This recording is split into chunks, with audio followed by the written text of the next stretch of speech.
Ada orang ngaku keturunan Nabi, Bu. Yeah. Cuma dengan pengakuannya itu kadang-kadang dia minta uang, maksa, betul? Kadang-kadang kalau mukibinnya itu mukibin kelas berat, istrinya aja diminta cerai itu. Tanggal 17 Agustus Indonesia Merdeka katanya itu ditentukan oleh Khatib.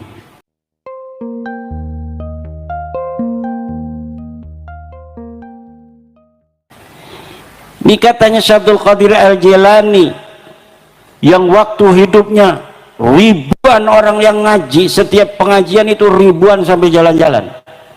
Makanya barokahnya Syekh Abdul Qadir Al-Jilani orang yang senantiasa membaca manaqib, biasanya kaya raya, muridnya banyak, istrinya banyak juga. Amin, amin. Bu,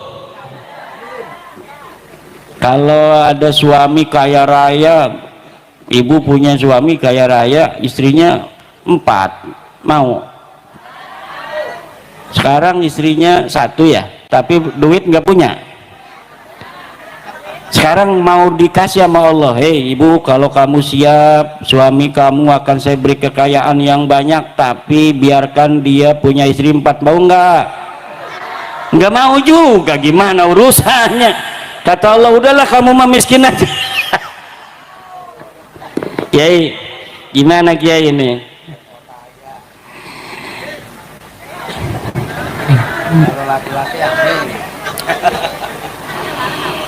Bu, punya menantu milih yang soleh apa yang kaya? Yang kaya. Yang kaya soleh. Alhamdulillah. Kalau udah punya istri itu, calon mantunya nggak apa-apa, lu diem aja. Nah, Sultanul Aulia Sayyidina Syekh Abdul Qadir Al-Jilani radhiyallahu anhu adalah tauladan yang luar biasa. Beliau ilmu syariatnya tabahur, ma'rifat billahnya tabahur, dermawannya kayak Kiai Muharrar. Dermawan ini Kiai Muharrar ini, sampai kabib-kabib seneng datang sama Kiai Muharrar. Ini mantan mukibin, raja mukibin se-Indonesia. Sekarang ini nyari-nyari saya terus sampai ke Grobogan. Alhamdulillah. Kata Kiai Bendo, bab nasab udah selesai, makanya saya nggak ngomong nasab. Sekarang kita ngomong nasib, kata Kiai Bendo Grobogan. Nasib apa? Nasib orang yang ditipu nasab sudah lama. Ada orang ngaku keturunan Nabi, Bu. Yeah. Cuma dengan pengakuannya itu kadang-kadang dia minta uang, maksa, betul? Ngeridit motor suruh bayar jamaah, ngeridit mobil suruh bayar jamaah. Kadang-kadang kalau mukibinnya itu mukibin kelas berat, istrinya aja diminta cerai itu, betul?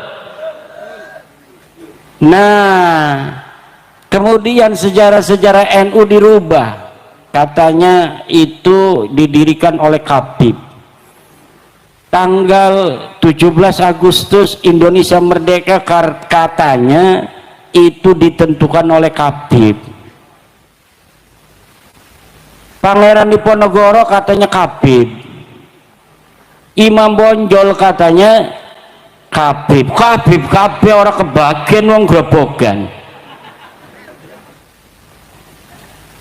Menganggap dirinya lebih tinggi secara zat daripada yang lainnya. Ternyata, Bu, setelah diteliti melalui kajian ilmiah, ilmu nasab terputus 550 tahun, 651 tahun. Ilmu nasab terputus 651 tahun, ilmu sejarah terputus 550 tahun, tes DNA melenceng, DNA-nya G, sementara DNA-nya cucu Nabi yang lain J1. Dari akhlak jauh panggang daripada api. Kesantunan rahmatan lil alamin Rasulullah tidak dikhiaskan pada dirinya dan keluarganya. Caci maki luar biasa pada ulama. Katanya, kita datang ke Indonesia ini untuk mencetak para kiai, barulah Nusantara ini penuh dengan orang-orang yang masuk Islam, dengan perjuangan Wali Songo, dengan perjuangan Wali Songo Indonesia.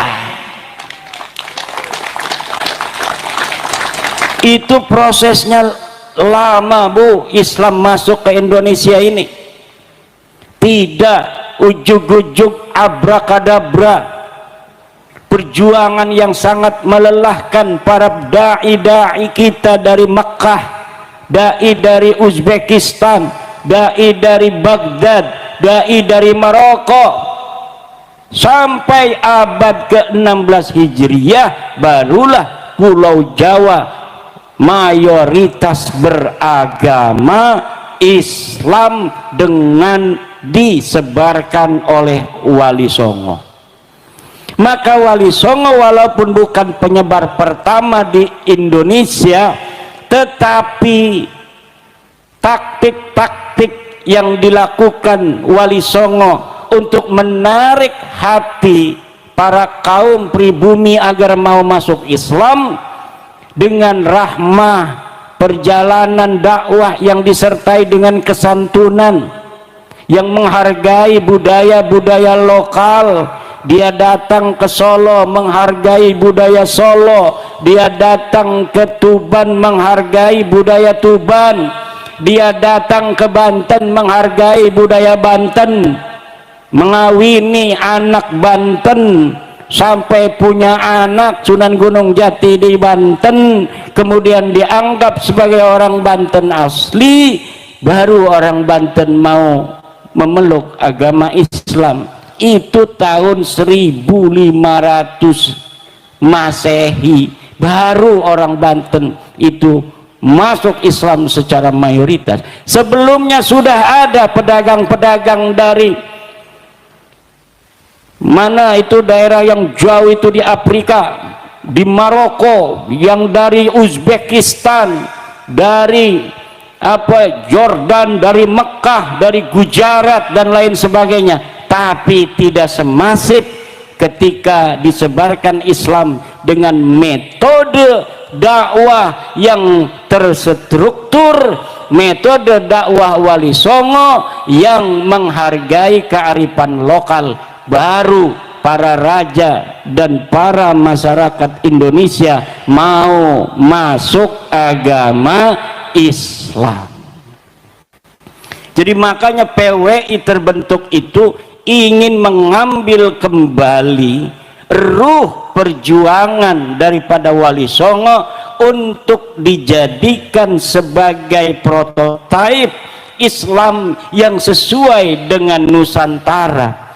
Islam yang dulu disebarkan penuh cinta kasih sayang, menghargai perbedaan. Yang belum mau masuk agama Islam waktu itu dihormati, dimuliakan, sehingga kemudian muncul kesadaran untuk masuk sendiri. Tidak ada Islam disebarkan dengan pedang di Nusantara itu. Semuanya disebarkan dengan cinta dan kasih sayang. Disebarkan kemudian di seluruh Nusantara, dan hari ini hampir 90% orang yang ada di Indonesia dari 270 juta semuanya beragama Islam. Ini perjuangan Wali Songo. Ada orang yang mau kemudian merubah Islam di Indonesia untuk dicerabut dari akar budayanya sama sekali dengan budaya Nusantara leluhur kita yang luar biasa. mewariskan peradaban adiluhung. Leluhur orang Grobogan ini orang-orang yang besar, peradaban tinggi. Lihat saja hari ini Padepokan Kisopoyono, ini begitu indah. Ini adalah warisan dari nenek moyang kita. Coba lihat Borobudur, Bu, di Klaten banyak itu candi-candi, di Magelang, kemudian Prambanan, Roro Jonggrang. Ini adalah menunjukkan bahwa leluhur kita di masa lalu bukanlah leluhur kelas pitik, tetapi leluhur kelas ayam Bangkok.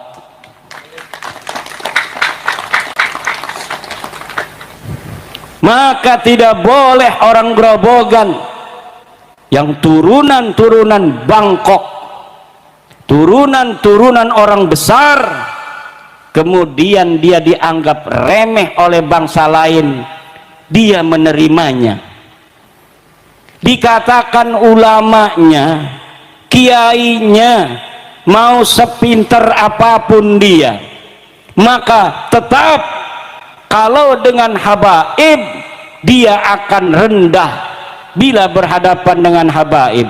Sorbannya Kiai Grobogan itu tidak ada artinya dengan sendalnya Habib.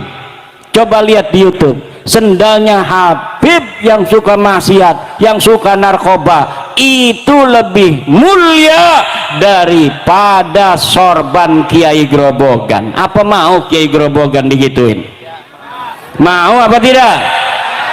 Kalau kiainya saja sudah dianggap sebagai lebih rendah dari sendal mereka, apalagi model kayak kita. Betul apa tidak? Mau orang-orang Grobogan turunan para raja, turunan Joko Tarub, turunan daripada Nawang Wulan, seorang bidadari. Tidak ada di dunia ini bidadari turun kecuali di Grobogan, saudara. Makanya wanitanya cantik-cantik ini, ibu-ibu tua-tua nih, dulunya cantik ini, Bu ya.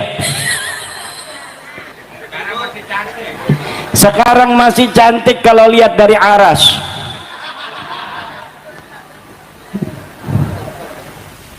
Masa iya turunan Joko Tarub, turunan Nawang Wulan, orang-orang besar itu syarif, itu turunan Nabi, itu Joko Tarub. Tapi kenapa kemudian hanya dengan cerita palsu, dongeng-dongeng khurafat, mau kiai-kiai yang pinter Fathul Mu'in cium tangan dan jadi budak orang yang baca Qur'annya saja nggak becus. Kata Imam Syafi'i radhiyallahu anhu, man istughdiba wa lam yaghdab fahuwa himar. Man istughdiba falam yaghdab fahuwa himar. Man istughdiba falam yaghdab fahuwa himar. Siapa orang yang seharusnya dia marah tapi dia tidak mau marah, wahuwa himar, maka dia adalah seekor keledai.